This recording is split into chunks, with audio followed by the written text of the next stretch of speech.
I have like at least a couple grams, like 3 grams of the orange kush. This was back in 2006. It's an orange kush. It stinks, man. It's hella loud, the smell. And I had it in my bed, in my secret stash, and you could smell it. And they just locked us down out of nowhere. They brought the canines, smelled everything.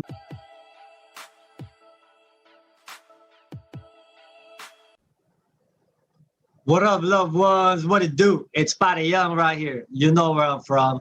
Thanks for tuning in. And if you're new to this channel right here, just hit the subscribe button real quick and give it a like if you think it's cool, if you think it's real. So right now, man, I'm talking about coincidences or God's will series. So far, I've already talked about my experience from the streets, gang banging in LA, and then now I'm going to talk about the rest of my prison time, 13 years until I got out. So I'm gonna be doing all of that. I'm just sharing my experience from my point of view, man, because it confuses a lot of people. Because nowadays I notice it's all about getting over somebody. It's all about backstabbing somebody. It's all about lying to somebody to make it in life, man. To become rich, to become successful, and I want to show that there's a different way. I want to show that it's still possible to become successful without really doing none of that. I want to show by example that integrity and honor and having principles still works in today's day and age. And I'm going to show by example, what's the worst that can happen? I die old and integrity and principles and honor didn't work. We'll see. So yeah, I just want to touch bases real quick because I notice coming back to the real world that most people nowadays are like atheists. They don't fear God. They don't care. There's no such thing as afterlife. For what? I've never been there. So why should I believe? We get it, But if for me, I'm just sharing my example because I believe in intelligent design versus Darwinism. Because even science points to intelligent design. So we can talk about that. Leave your comments, but I'm sharing my experience. So here we go.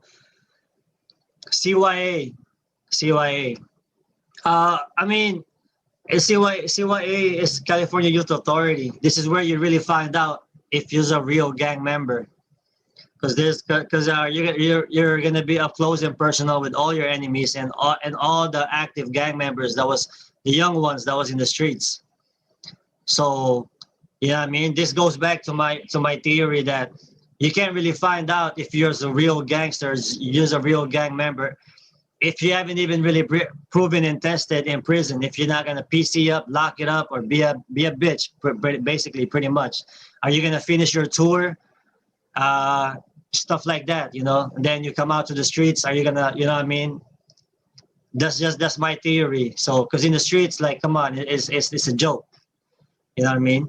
So here we go. CYA, man. I had to prove myself a lot because being an Asian, being a Filipino, we're a minority.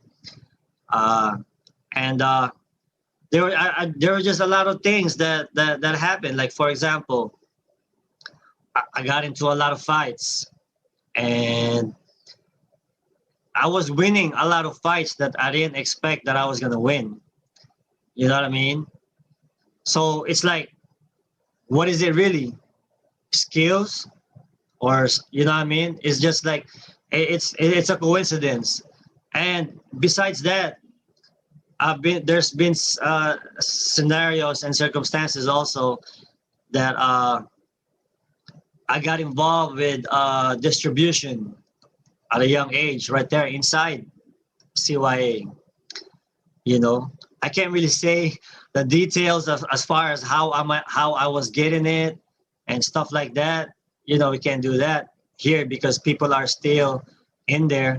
But just to let you know that most of the things that was in there also was coming from me. So I was doing my thing in there. And one time I had a little sack in the day room, and I had some homies behind my back because I was rolling a cool little fat little joint and shit. And I told the homies to keep trucha. Keep trucha means like watch my back for the police or anybody that's gonna see, because we don't want to get in trouble, you know. We don't want to get caught, basically. So I'm rolling my joint. Next thing you know, the police comes out of nowhere in the day room from outside from the office, and I didn't get my heads up. Nobody told me nothing, and then so I had my quick reaction was ball up my sack, you know what I mean, my stash, and flick it in the opposite direction, while simultaneously telling my homie to, hey, come, hey, grab my shit. And then I ran towards the other direction of the day room, to the point where police is chasing me around. Get down, get down, get down.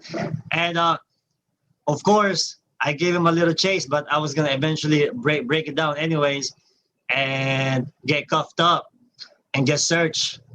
But at the end of the day, I didn't had nothing, so I didn't get caught. You know, so that's a good one. That's a good one, because you know I could have easily catch more time or got added on some more cases or whatever or whatnot. And another scenario was I have like at least couple grams, like 3 grams of the orange Kush. This was back in 2016, 2006. Is an orange Kush. It stinks, man. It's hella loud, the smell. And I had it in my bed, in my secret stash, and you could smell it. And they just locked us down out of nowhere. They brought the K9s, smelled everything. I was really for sure that they were already gonna catch me, and they still didn't catch me. They just passed right through my bed. You know, so how is that? Either the dog was a fraud, or maybe it don't work. It's just for show. So you know what I mean. I was getting away with a lot of things. Also with the drug test, with the mandatory drug test, I was dirty in a lot of them. Yeah, I had my ways. I'm doing my little secret stuff to get away from going positive on the drug test, and I'm just always getting lucky, man. I always have manufactured weapon on me. I always put an iron spring on the sock just in case.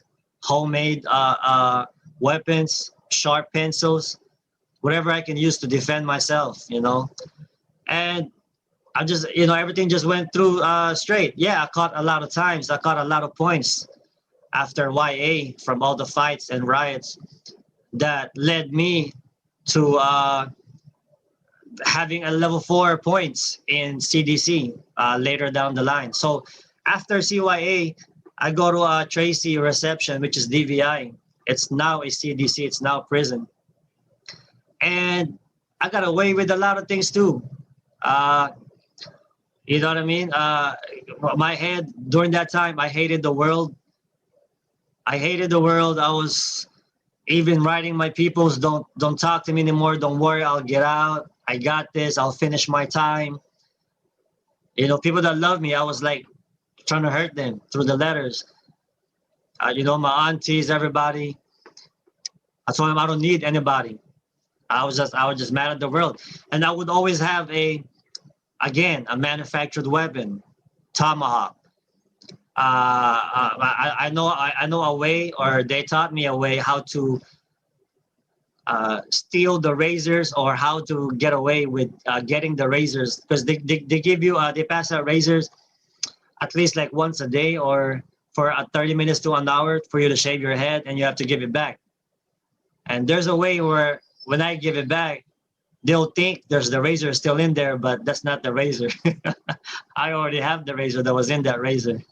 You know, you know what I mean? So I can't really get into that details, but I would always have something, and then I always have a pack. And one time I got lucky on was I called out this VN dude, because the other homies was gossiping that he was a no good. But you know, this is just words. There was no paperwork, and I wanted to put in work. So I called him out, and I told him to leave your door open, so that when I go in there, we gonna get it till whatever, you know, until anything can happen. We go to the hole, you know, whatever. And yeah, man. So You know, during the laundry time on Tracy DVI, they cracked my door to go grab my laundry. But when I went to go grab my laundry, instead of me going back to my own cell, I went over there to the guy that I was trying to get down with. I went to go to his cell to catch that fade, catch that whatever all the way, and his door was locked. And so if that door would have been open, I would have got caught with all kinds of stuff. There's no telling if you're gonna get away, if you're gonna do a crime, if you're gonna bust a grape. So I could have got caught, extra charge, extra everything, man. You know what I mean? And almost every day I would carry a weapon. This was in Tracy DVI,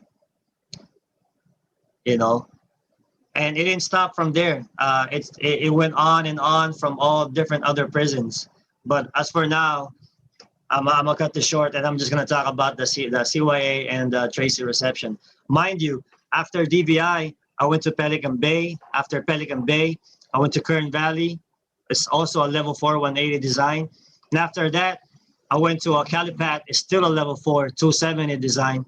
After Calipat, I went to Arizona, out of state. After Arizona, Oklahoma, and after Oklahoma, out of state, got kicked out. I went back to High Desert, also a level 4 180 design. After High Desert, I went to Ironwood State Prison. That's where I paroled from. And INS picked me up, got me in Santa Ana, Orange County, and then got me to, excuse me, after that, I went to Florence, Arizona, also INS. So I've been through a lot of places. There's a lot of there's a lot for me to say to suggest that I don't control all of this. A higher being is helping me out along the way and has a better purpose for me. So this is, and after I got out of prison, I'm still experiencing cool stuff that's going on in my life. You know, am I saying that it's just because of my head? It's just because of my self-discipline or whatnot? I don't think so. And I want to give all the glory to the higher being, also known as the Almighty God. You know what I mean? The doctrine, we can talk about that some other time. But after I'm doing this, just let me know your comments and what do you think about it? Is there even an afterlife? Should we even do good? Should we even have morals for what? Should we just sell our soul to get money like what others are doing? Is that the right thing to do? Does integrity and honor and principles still works in today's day and age? Let me know. We can talk about it. But right now, I'm showing by example from what I'm doing every day. Besides YouTube, besides doing this, I'm doing my martial arts, which is Yaw Yan, Sayaw ng Kamatayan. It's an old Filipino martial arts. And my GM right there is Mang Boy Garcia. He's like the Michael Jordan of Yaw Yan. And besides that, I'm also doing Calis Illustrissimo, which is originated from Tatang Antonio Illustrissimo. And my GM is Ma'am Pichi, which is she came straight from Master Tony Diego and Master Topher. So to those who don't know, I'm studying Puntay Daga. It's with the sword and a dagger also. So I'm doing a lot of good things besides being a manager from where I work at in real estate. So you know what I mean? All we can do is show by action, man. And we're not competing with anybody else because I'm only competing with myself. Because you know what I mean? Everybody wants to compete with who got the most money, who's the most handsome. You know what I mean? Who gets the most girls? Who gets the most everything? No, man. It just causes